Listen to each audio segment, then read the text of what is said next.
What is up, Life Fighters? Welcome back to the channel. This is Life Fighters Anonymous, and I have something very special for you. Not this. Oh God, get rid of that. We have something even more Irish, and it is a Gen 3 BRN-180 upper from Brownells, and we are going to do an unboxing video. I know they are super cringe, but hang with us, and we're going to rip into this thing for the first time and see what it looks like. He hit me with his rifle and he kicked me in the groin. I begged and I pleaded, oh, my manners were polite, but all the time I'm thinking of me little Armalite, and it's down in Contact! Brownells, this is Eagle 2. Good copy. Send traffic. Over.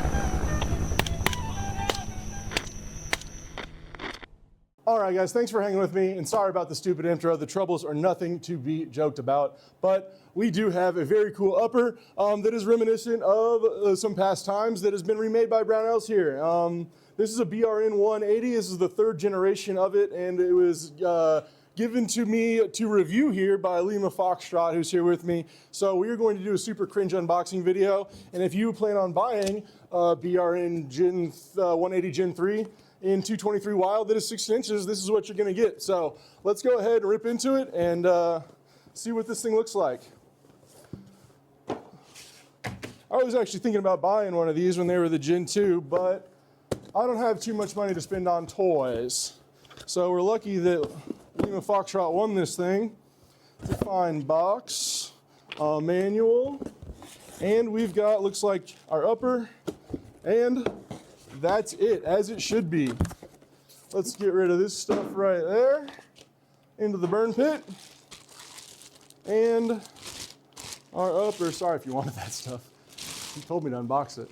And our upper comes in a little plastic bag covered in grease. Yeah, and I've got that much brain function, so I smell everything. But it looks like weird AR-15, smells like weird AR-15, and it has lugs like weird AR-15. So what I don't have is any cool special lower for this thing today, but we do have just a regular old AR-15 lower that we're going to put on it. The cool part about this guy is obviously it doesn't require any buffer tube extension on it. All of the functional critical moving parts are held within this upper receiver. It's kind of modeled after, to what I know, to be like the old AR-18 or the AR-180s, but just made by Brownells.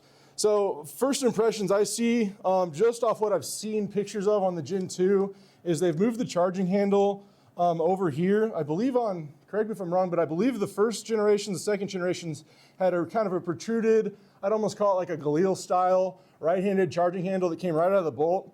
I thought that looked kind of cool.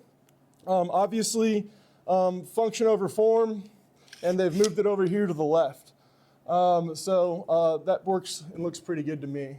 And again, what I do like is A2 birdcage muzzle device. People have done tests of the actual flash suppression capabilities, and this outperforms most of the other bullshit on the market, believe it or not. You can go look this stuff up. People have done the tests. The A2 birdcage is pretty damn good for coming with your rifle. As we move down, it looks like nice rails. I'm not a real good gun reviewer. I'm not a gun reviewer at all. As a matter of fact, I don't know what I'm talking about. So I can't really test these rails to see if they're actually too standard, like somebody like Focus Trip or some of your other cool guys can do. I don't have the gauges, haven't invested my time in that kind of measuring equipment. But what we are going to do is shoot this thing here in a few minutes and see how it works just right out of the box. What I noticed though is it looks like pick rails on top. It looks like M-lock around all sides of the grip here. And as you can see, you've got an adjustable gas block with a little, looks like a key ring up there. Wham, get you nice and close. And that adjusts somehow. I bet you it tells you in the manual. We're definitely not going to read that. We're just going to flip it left and right and see what it does. Other than that, I'm told that a regular old AR-15 lower will mate up to this. So we're going to go ahead and grab one and slap one on. Oh, also notice these look like quick detach for like a sling. So I'm going to test those as well. All right, guys, real quick. I don't have any quick detaches on my slings anymore, so I brought over my little Armalite. And it's the only rifle I have still set up with QD sling swivels. So real quick, got my QD sling swivel. I'm gonna push it into this side here, and it clicks in and holds. And let's test if it's anti-rotation, and it is. Push it in. Oh, yeah. That's got a real nice anti-rotation feature in there. It really, right where you click it in is kind of where it stays. So I do like that for that swivel stud design. I think those are the quality swivel studs. Again, I don't love using swivel studs, but if you use them still, they're built in, which is way better than buying one of these giant chonky lugs that weighs a whole extra pound on the front of your gun like I got on this thing. All right, so I've got my little AR-15 here, just my little GP. I'm gonna break it down, and we're gonna see how this thing mates up, because it should just mate right up to any AR-15 lower. That's what they said. Pull my sling off here real quick. So I do have one of these little stupid, this is how you make a cheap gun a little bit nicer, accurizing wedges in there, and I'm gonna leave that in there first and see how it fits in there. It might not need it at all. We might have to take it out. It might make it just too snug. Ideally, it makes it too snug, but woo! All right, there. Push it in with the wedge. How are we lining up? Pretty good. Let's try pulling that wedge out. Snug as a bug. A little bit of jiggle. But no big dealio.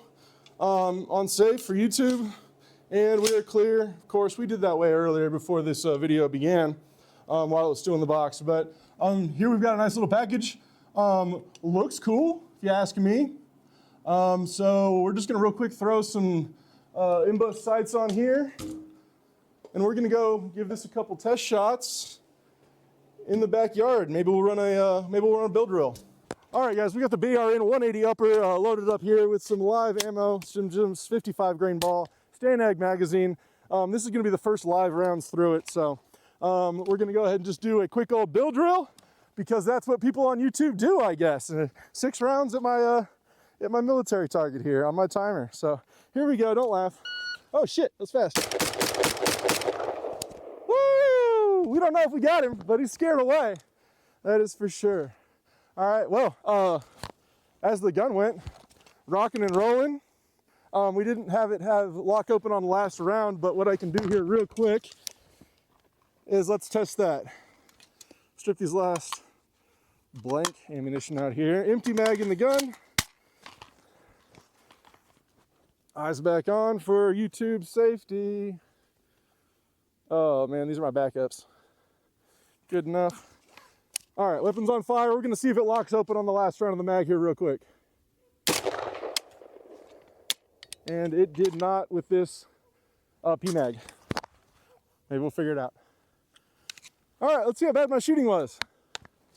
All right, guys. We've got the Brownells up here, and we've got a mag of M200 blank ammunition right there. We're gonna go ahead and give this a run through. This with a UGSI birdcage blank fire adapter. All right, we'll see how this works. In all of my cheap ARs, it works just fine right out of the box, but some guns have some problems. So if you're into simming or LARPing like me, shooting blanks is kind of important. So here we go, live fire, or blank fire, I guess. All right, first one looks like probably a failure to extract right there. Yeah, we just got a short stroke failure to extract. That means we could probably adjust the gas system over to spicy, correct? Now, is this a toolless gas system? Do you know, Dave? Yeah. You just push it? Oh, okay. Yeah, actually, I was doing the wrong thing. It's very easy. Towards me. All right, so move that over to the high gas setting. Flip it over towards me. Let's give it another try here and see if we can cycle some blanks. Here we go. Again, it looks like just not getting enough gas to cycle these blanks here. But it's not really having a fit with them. Oh. Nope. Didn't even attempt to extract that time. Yeah, we're just getting real short strokes. All right, guys. For you LARP artists like me who like shooting blanks, the BRN-180 upper out of the box is not going to be it for you. Okay, this has been just kind of an unboxing and first impressions of the Brownells BRN-180 upper. Again, this is the Gen 3. We just put just a few rounds through it. It shot just fine like a champion. It did not want to cycle any M200 blanks that we had, but you know, you get what you don't throw a fit. Some guns don't like blanks.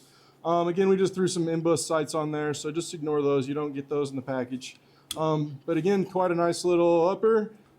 Can't recommend that you go buy one based off this review, but if you're considering buying one and wanted a closer look at it, hopefully we can provide that for you. So guys, rock on, stay sharp, and thanks for watching.